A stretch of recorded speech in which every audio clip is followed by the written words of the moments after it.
該，咁我哋繼續訪問鍾偉珍委員。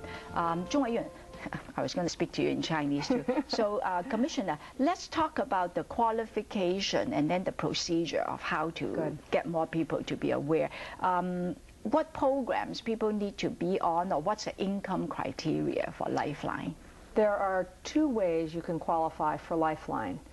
The first way is if you're currently on particular programs. So I wanted to name some of the programs so that people would have an idea. Right. If you're on a public assistance program such as Medi-Cal, supplemental security income, food stamps, temporary assistance for needy families, low-income home energy assistance program, or other similar public assistance programs, you do qualify. Do you want to translate automatically? That? Or automatically. They still have to list them? Yes, you still have to fill out the form, but you will qualify right away. OK.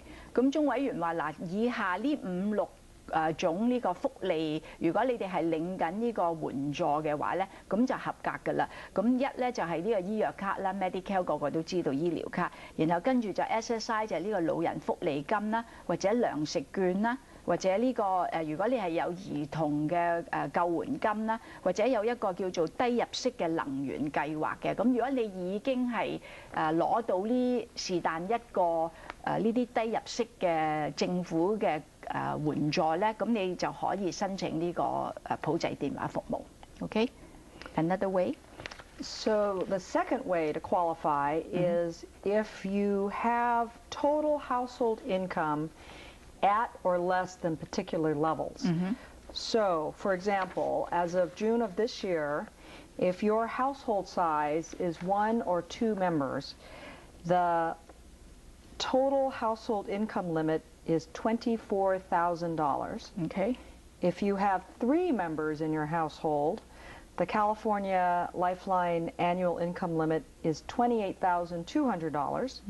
If you have 4 people in your household, it's $34,000.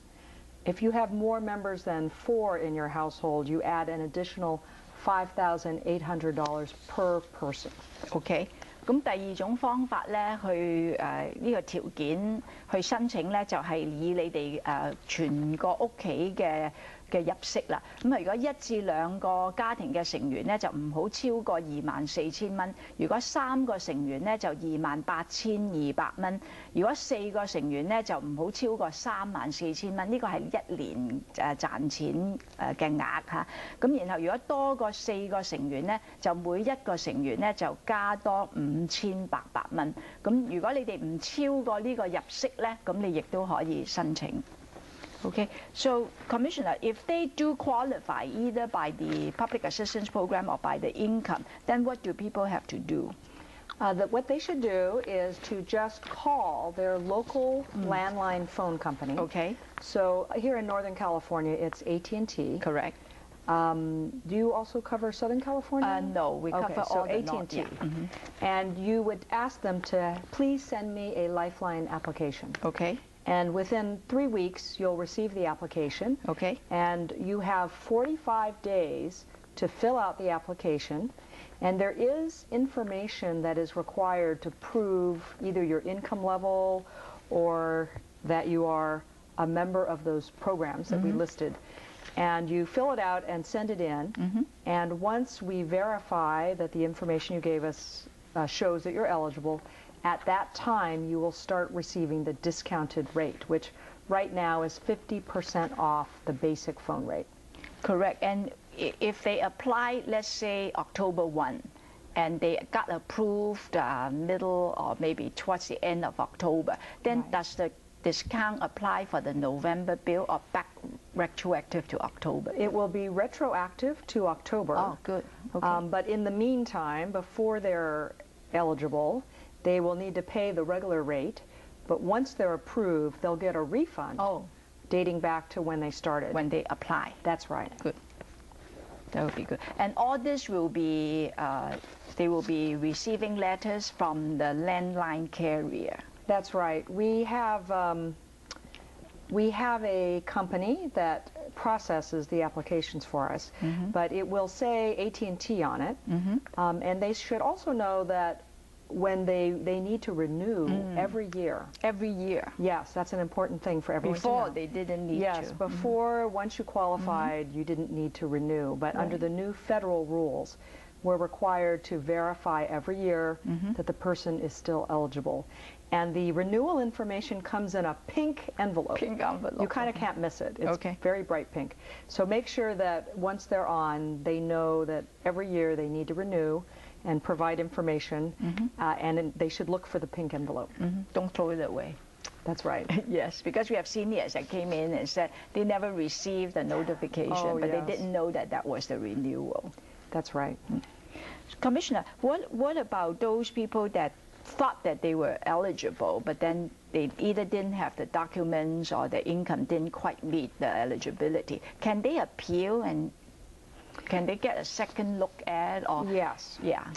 They can always appeal eligibility, and so they should feel free to appeal to the PUC. So that's the first thing. So PUC handles all the appeal. Yes, that's right. And then secondly, if they didn't know about the new requirements for certification and they didn't apply on time, they should immediately apply. And we do have some special rules in place to waive some of the reinstallation costs and some of the fees for new service if they were in that situation as a one-time thing.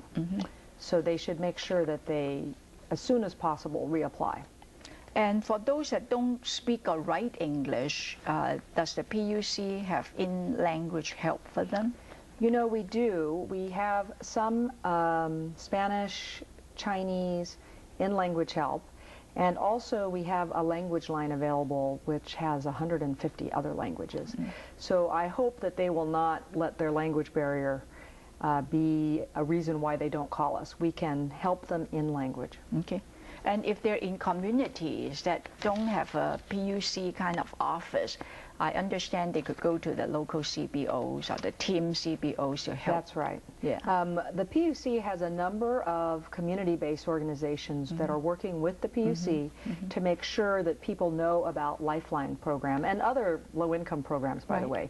We have some comparable programs in the energy area that the community-based organizations can also help sign you up for.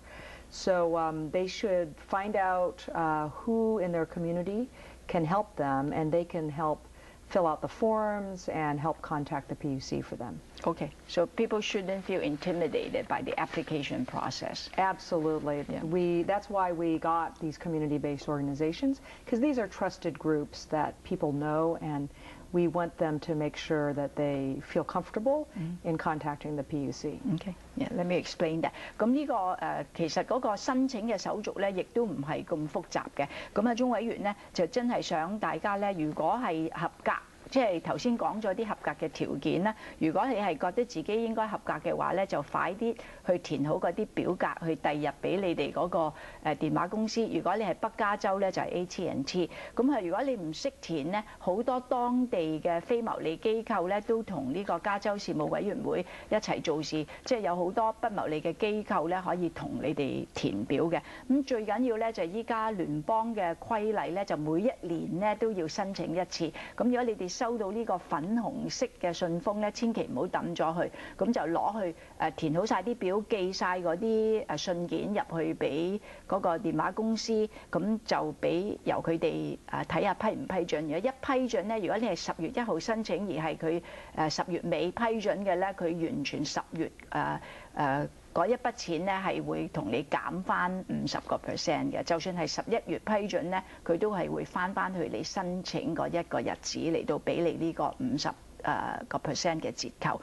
咁阿鍾委員咧亦都話。佢哋自己呢個委員會咧，亦都有講西班牙話啦，同埋講中文啦。如果唔係咧，佢哋有個電話嘅熱線咧，就係有差不多超過150種語言嘅。咁如果大家知道有啲親戚朋友可以申請呢個普濟服務咧，亦都應該咁樣做。咁各位，我哋再休息陣間，一陣翻嚟咧，我請阿鍾委員講下其他要注意嘅地方。